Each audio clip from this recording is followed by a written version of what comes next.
Kerja dakwah ini kerja yang paling tinggi. Kerja yang paling tinggi. Allah tak makan, tak tidur, tidak bergantung pada makhluknya, tidak mengantuk. Tetapi Allah tak sholat, Allah tak puasa, Allah tak naik haji, tapi Allah buat dakwah. Saking tingginya kerja dakwah. Dalam surat Yunus ayat 25 Allah firman, "Wallahu yad'u ila daris salam." Dari Allah ini mendakwah manusia, mengajak manusia kepada negeri keselamatan, kepada surga. Gimana itu? Allah ulang lagi dalam surat Al-Baqarah ayat 221. Wallahu yad'u ilal jannah. Dari Allah ini mengajak manusia kepada surga. Jadi jangan diulang. Begitu saking tingginya kerja dakwah, Allah undang. Allah tak sholat, Allah tak puasa, ya kan? Tak bayar zakat, tapi Allah dakwah. Apalagi kira-kira ini. Jadi kerja dakwah ini adalah kerja yang paling tinggi. Saking tingginya Allah aja membuat dakwah. Kemudian orang yang buat dakwah ini adalah orang yang terbaik. Kuntum khairu ummatin ukhrijat lin-nas ta'muruna bil ma'ruf wa tanhauna 'anil munkar wa tu'minuna billah. Kamu ini buat laki-laki dan perempuan. Kamu laki-laki dan perempuan adalah umat. Umat itu siapa? Laki-laki perempuan, bukan laki-laki aja. Kamu laki-laki dan perempuan adalah laki-laki dan perempuan yang terbaik. Siapa yang bilang kita yang terbaik? Allah. Bagaimana kalau gubernur provinsi kita mengatakan di Pak Ahmad ini warga terbaik provinsi?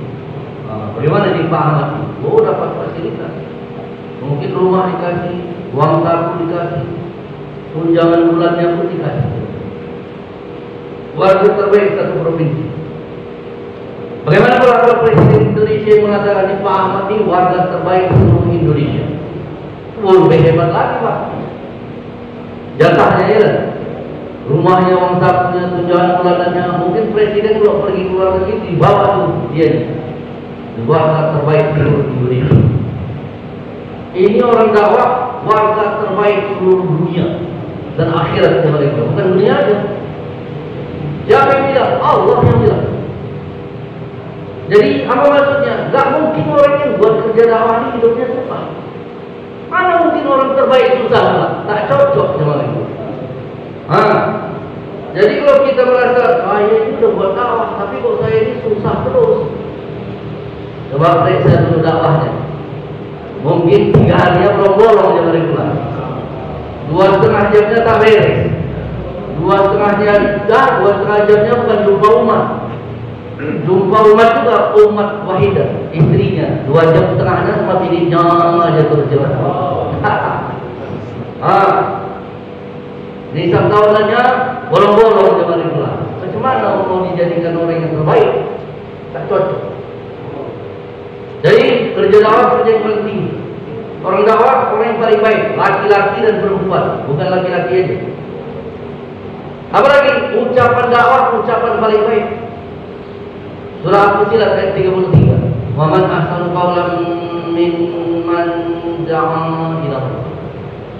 Tidak ada perkataan yang lebih baik daripada perkataan dakwah, mengajak manusia yang taat kepada Allah. Terus apa lagi? Dengan sebab kerja dakwah ini amal kita jadi baik, dosa kita diampuni. Surat Al-Ahzab ayat 70-71. Ya ayyuhalladzina amanu taqullaha wa qulu qawlan sadida yuslih lakum a'malakum wa yaghfir lakum dzunubakum. Wahai orang yang beriman, kalau sudah disebut wahai orang yang beriman, ini untuk laki-laki dan perempuan, bukan untuk laki-laki aja, Pak. Surah Al-Baqarah 183. Ya ayyuhalladzina amanu kutiba alaikumusiyam. Wahai orang beriman, diwajibkan kepada kalian berpuasa.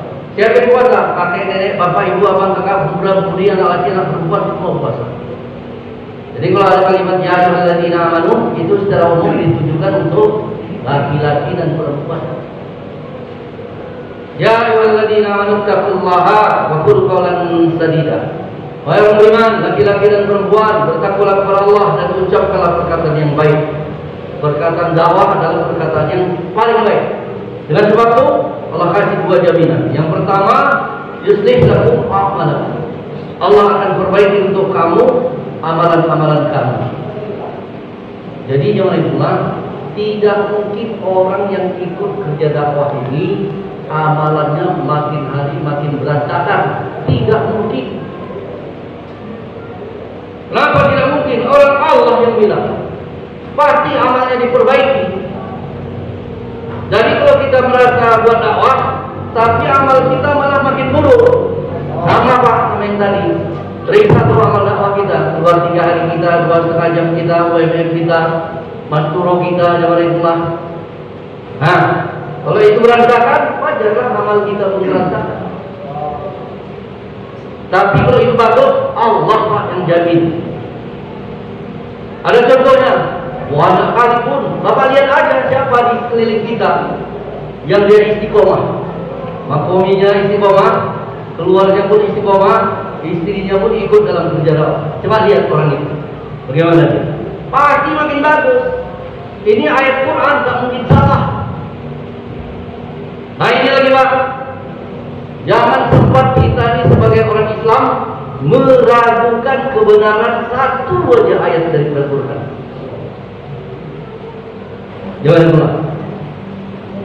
Kalau ada orang Islam meragukan kebenaran satu ayat daripada Al-Quran, dia ini sudah kafir. Sadar dia sudah kafir. Batal rukun iman pertamanya. Apa Pak rukun iman pertama? Beriman kepada Allah. Beriman kepada Allahnya batal. Yakin kepada Allahnya batal. Kalau yakin kepada Allah, mesti yakin kepada firman Allah. Zat Allah, sifat Allah, asma Allah, nama Allah, esa, tak terpisah.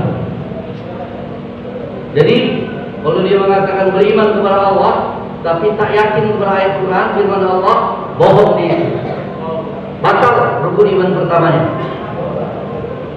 Lepas itu batal lagi rukun iman ketiganya, beriman kepada kitab-kitab, beriman kepada Al-Quran.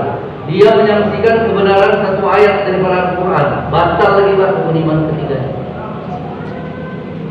Mudah-mudahan Allah selamatkan kita dari perkara ini. Kalau satu orang meragukan kebenaran daripada hadis Nabi, betul-betul hadis Nabi ini, tapi dia meragukan kebenarannya, batal lagi rukun iman tempatnya. Kufur. Dan ini Pak merupakan misi daripada musuh-musuh Islam, supaya orang-orang Islam ini makin hari makin jauh dari Quran, makin hari makin jauh daripada hadis Nabi. Wah. Jadi jangan kelas untuk itu gigit. Kerja dakwah ini dengan gigit keras. Gigit kuat-kuat.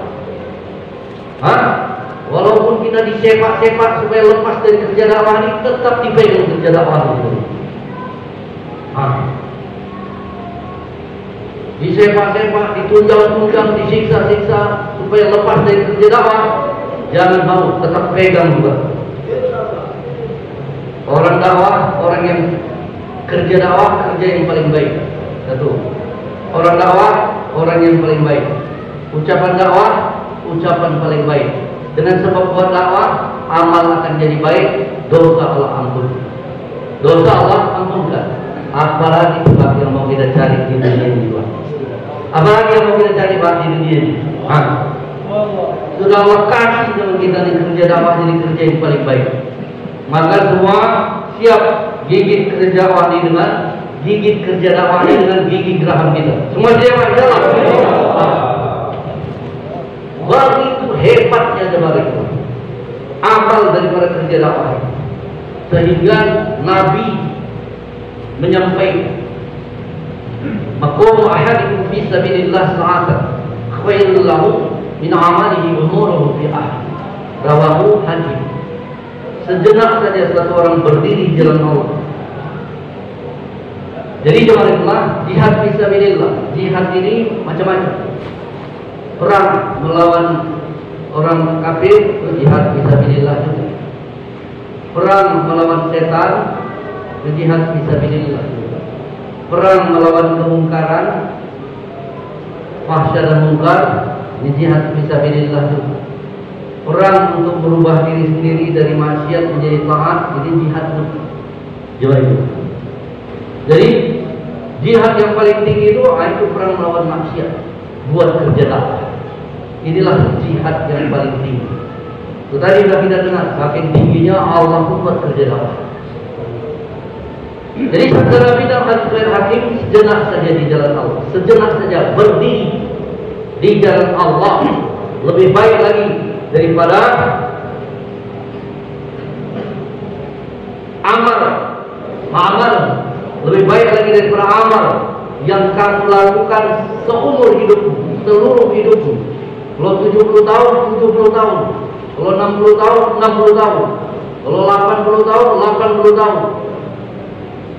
Dibanding dengan berdiri sejenak di jalan Allah, maka amal 70, 80 tahun, 60 tahun di rumah kita itu belum lagi ada apa-apanya.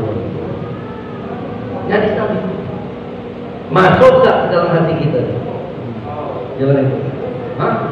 Kita pontang-panting tiap hari jaga sholat 5 waktu. Tapi kita nggak pontang-panting menjaga amal dakwah kita juga. Padahal dakwah ini dibandingkan dengan ibadah, coba baca dalam Quran. Ini lagi satu masalah sebenarnya.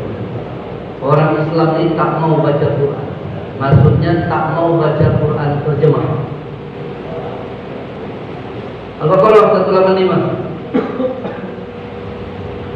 Syahrul Ramadan alladzi unzila fihi al-Qur'an hudan lin-nasi wa bayyinatin minal huda wal furqan. Itu Al-Quran diturunkan di bulan Ramadan. Untuk apa? Hudan lin-nas, petunjuk bagi manusia, dan berisi tentang petunjuk-petunjuk itu.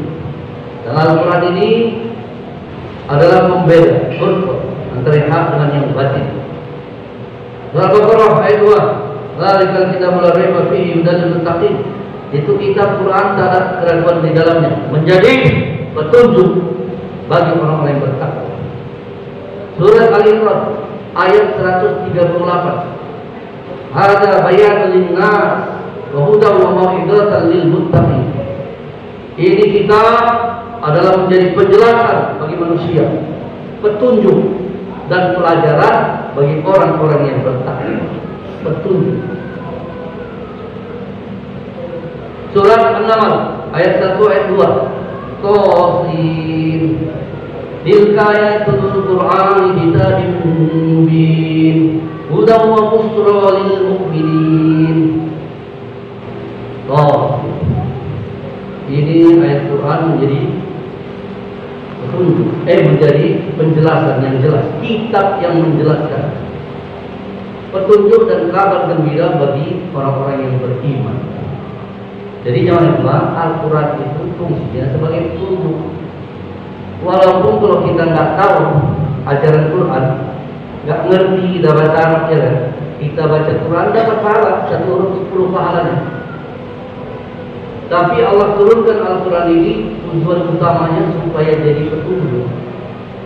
Coba tanya diri kita masing-masing, apakah saya hari ini sudah menjadikan Al-Quran itu sebagai petunjuk? Mungkin banyak jawabannya belum. Yang banyak itu jawabannya belum. Kita ini bukan orang Arab ya kan. Kalau kita baca Quran tak tahu kita ajaran Quran. Jadi masa kita mengatakan sebelum corona semalam bulan 1 bulan 2 berulang-ulang Pak di markas di Nyamudin menyampaikan dalam bayangan supaya ahbab-ahbab ini membaca Al-Quran terjemah, supaya ahbab-ahbab ini membaca Al-Quran dengan mengetahui artinya.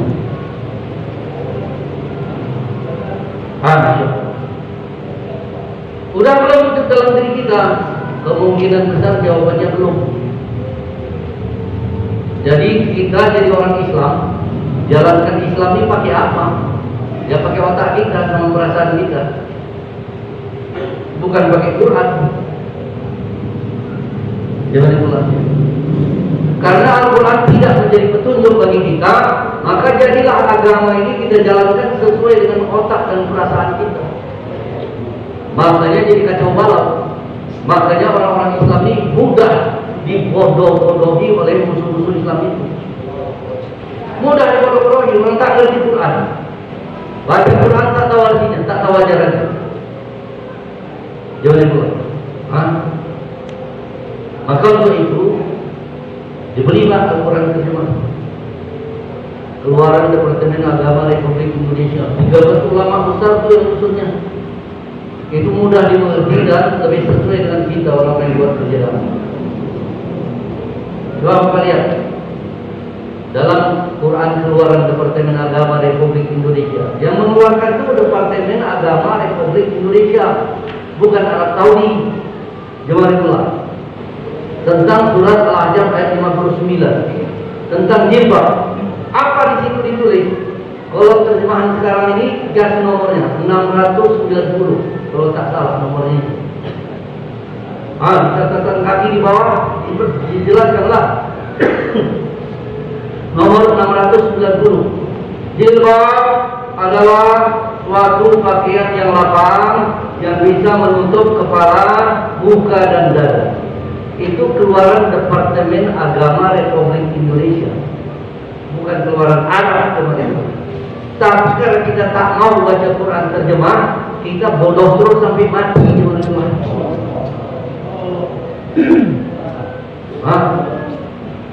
Kalau 10.000 kartun dikumpul, belum tentu dari 10.000 kartun itu ada 50 orang. 10.000, gak usah orang ngomong kartun nih, 10.000 orang. Belum tentu ada 50 orang yang tahu 1% dari Quran. Ajaran Quran sebanyak 1% aja, 10 ayat aja. Ini selain daripada ustaz-ustaz yang tahu bahasa Arab ya Pak.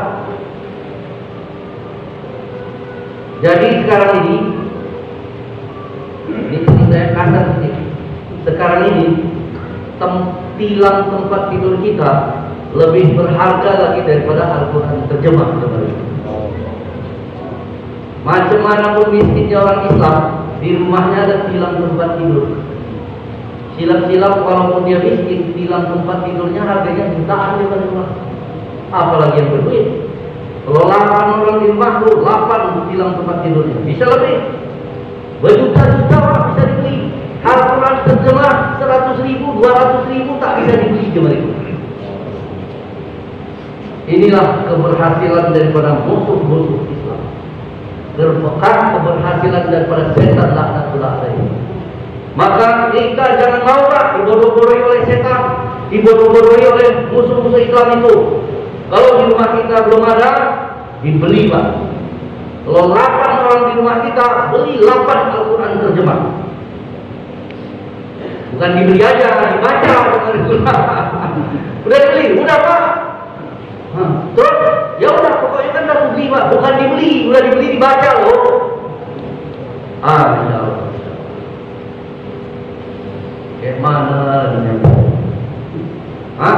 saya dulu ini orang kafir. Kawan saya dulu waktu kecil banyak orang kita Jawa, orang kita Melayu.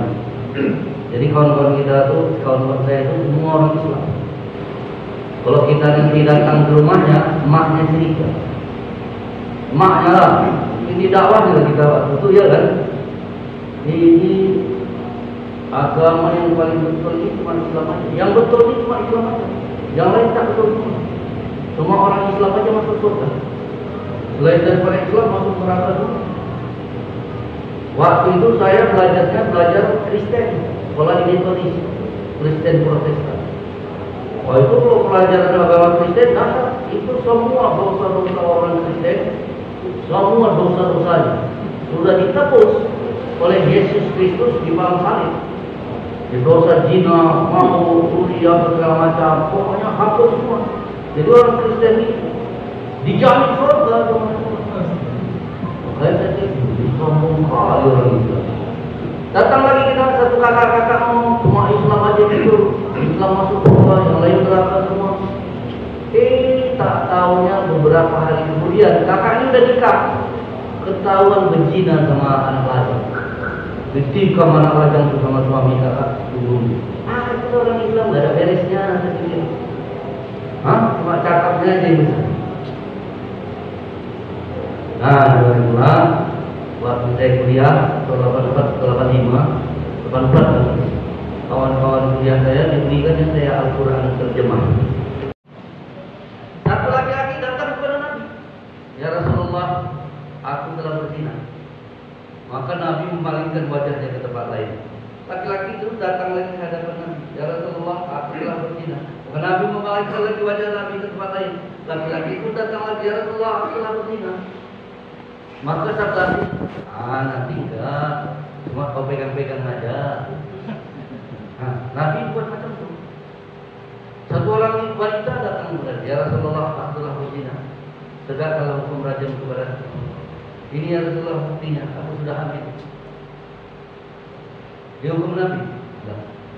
Nabi sabda, kamu pulang, kamu lahirkan dulu anak ini.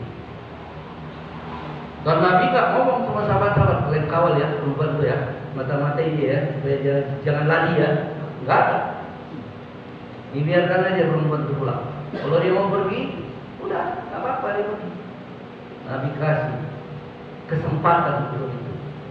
Sudah lahir anaknya, datang lagi perempuan itu, ya Rasulullah, bayi itu sudah lahir sekarang. Tegakkanlah rajam kepada aku. Sabda Nabi, kamu susukan dulu anakmu 2 tahun. Susukan dulu anakmu 2 tahun. Perempuan ini memang pun saya keren pula.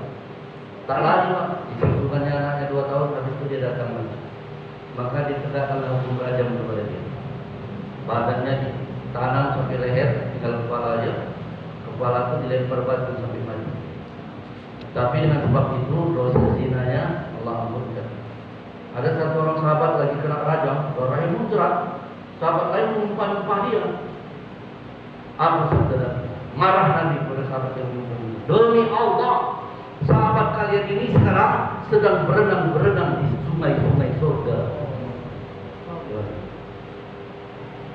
Satu orang pencuri datang, dipotong Nabi tangannya. Habis dipotong, Nabi menangis. Sahabat-sahabat tanya, ya Rasulullah, kenapa kamu menangis? Karena dia ini hamba Allah juga, aku kasihan melihat dia. Kalau kamu kasihan ya Rasulullah, kenapa lah kamu potong tangannya? Maka Nabi bersabda, kenapa lah kalian bawa dia kemari? Kalau di sana kalian lepaskan saja, sudah selesai masalahnya.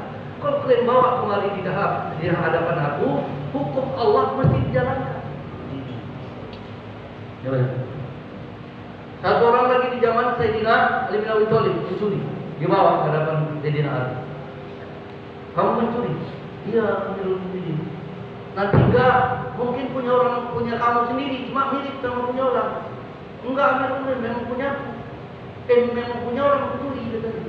Kau tahu nanti kalau gara-gara kau mencuri, tanganmu dipotong, tangan kau dipotong. Maka Sayyidina Ali pergi, tak berapa lama habis itu datang lagi. Maka laki-laki yang mengaku mencuri tadi ngomong, ya Amirul Mukminin, memang aku enggak mencuri katanya. Padahal memang dia mencuri. Ya Amirul Mukminin, aku memang enggak mencuri. Pergi. Pergi aja. Sahabat tanya, Amirul Mukminin, tadi kamu mau potong, sekarang enggak jadi potong. Tadi dia ngaku mencuri, maka mau potonglah tangannya. Sekarang dia udah bilang dia nggak nyuri, ya lepaskan dia apa lagi? Ini hukum-hukum yang.